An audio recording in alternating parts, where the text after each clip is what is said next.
Olá, e retomando então o nosso diálogo franco, aliás, muito franco, com o padre Dimitrios, que é da corrente bizantina aqui de Taubaté, que depois nós vamos falar a respeito, mas é uma das 6 paróquias no Brasil, não é isso, padre? Exatamente. Depois vamos comentar a respeito disso.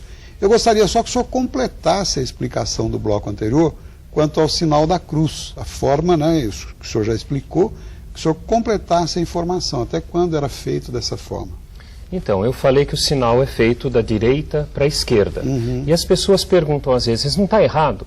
Pode prestar atenção que as crianças fazem naturalmente o sinal da cruz da direita para a esquerda. Como ele significa o evangelho anunciado primeiro aos judeus, depois aos gentios, né? Então, quando o padre traça o sinal da cruz sobre o povo, ele traça não da esquerda para a direita, ele não está traçando da esquerda dele para a direita dele, ele está traçando da sua direita para a sua esquerda. Então, quando você faz o sinal da cruz da direita para a esquerda, a mão do padre e a mão do fiel ficam exatamente juntas, em espelho, né? Existe um sermão do Papa Inocêncio I, e é lá que eu busco a explicação do sinal da cruz para poder transmitir. O Papa Inocêncio I, ele chama a atenção do povo de Roma, que estava começando a interpretar a bênção do padre como da esquerda para a direita, e não da direita deles para a esquerda deles. E o Papa explica tudo isso que eu disse, mas ele não consegue segurar. E de Roma foi se esparramando para o resto do Ocidente, o povo via o padre fazer o sinal, ir para a esquerda quando fazia o sinal da cruz, começou a fazer da esquerda para a direita e ficou assim. Mas enfim, mas até o sinal da cruz, era esse de até vocês. O ano 1000, toda a cristandade fazia o sinal da cruz da direita para a esquerda. Padre, e quem foi no caso São João Crisóstomo? São João Crisóstomo foi um grande teólogo da Igreja do Oriente, que se tornou bispo de Antioquia, depois foi escolhido como patriarca de Constantinopla, que é uma das sedes patriarcais do Oriente, né? A sede de Santo André, né? Fundada por Santo André. Ele codificou a liturgia. A liturgia já estava codificada por São Basílio, né? Mas era muito mais prolixa do que é agora. Com muito mais Salamaleque. Com muito mais Salamaleque. Nós ainda utilizamos a liturgia de São Basílio 10 vezes no ano. No Natal, no Ano Novo, durante toda a Quaresma, e no dia de São Basílio e mais umas datas especiais, pode-se dizer. Datas especiais. Então ela é muito mais longa. Se a nossa liturgia dura 1h30, 1h40, quando é São Basílio é 2h30 e vai.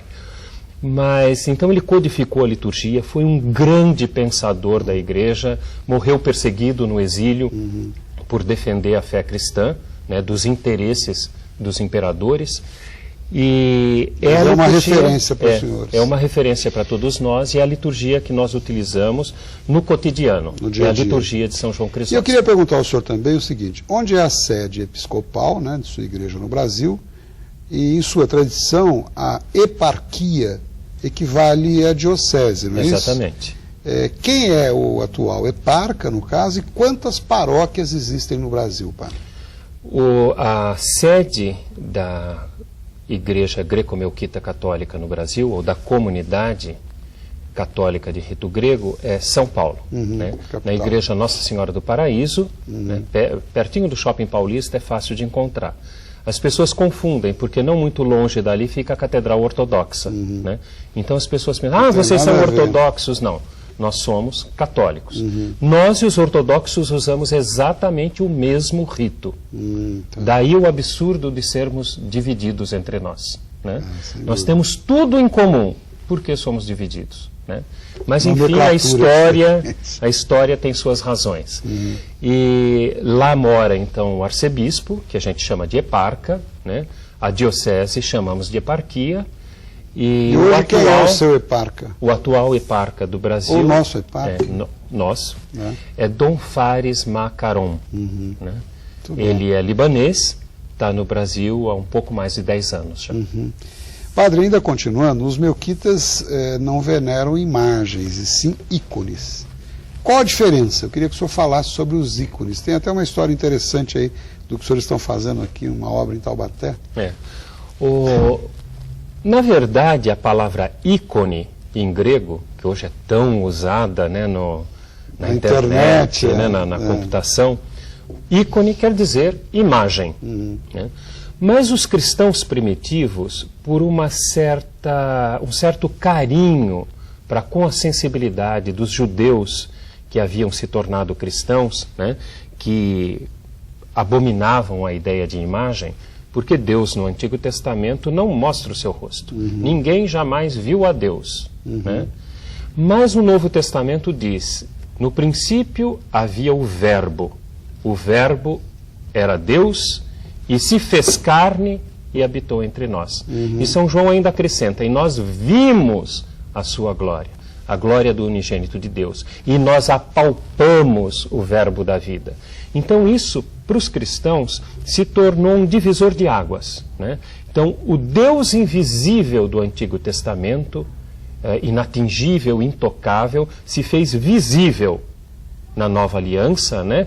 Se deixou tocar, se deixou até crucificar por amor por nós. Né?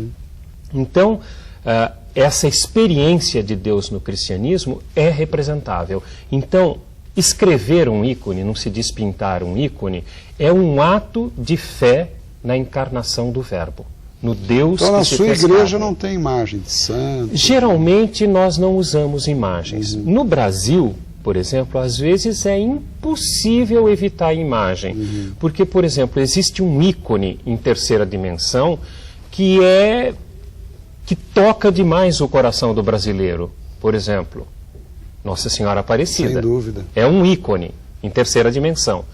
E então nós, às vezes, ou melhor, frequentemente, Nossa Senhora Aparecida está nas igrejas melquitas no Brasil. Mas tirando Nossa Senhora Aparecida, quase sempre são apenas imagens em duas dimensões, ou seja, quadros. E eles são escritos, né, porque ele pertence ao mundo da escrita, né, como um hieroglifo, a escrita egípcia, só que um hieroglifo muito complexo que está ali para ser lido e decodificado. Então a vovozinha que vem lá de Beirute, ela chega aqui em São Paulo, ela entra na Catedral Nossa Senhora do Paraíso, ela sabe exatamente o lugar em que ela vai encontrar o ícone da Mãe de Deus e ela vai lendo o ícone para o netinho. As cores, os gestos, as posições, tudo tem um significado. Então ela está transmitindo o Evangelho do Deus que se fez homem para a nossa salvação, né, para a nossa redenção, né, pôs os pés no chão da nossa história.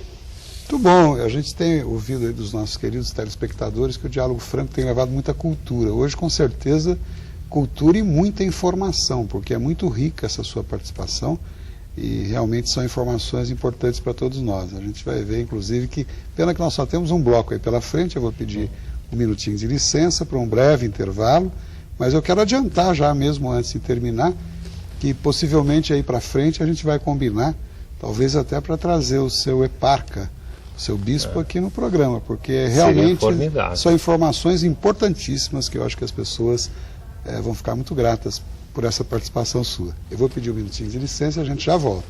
Até já.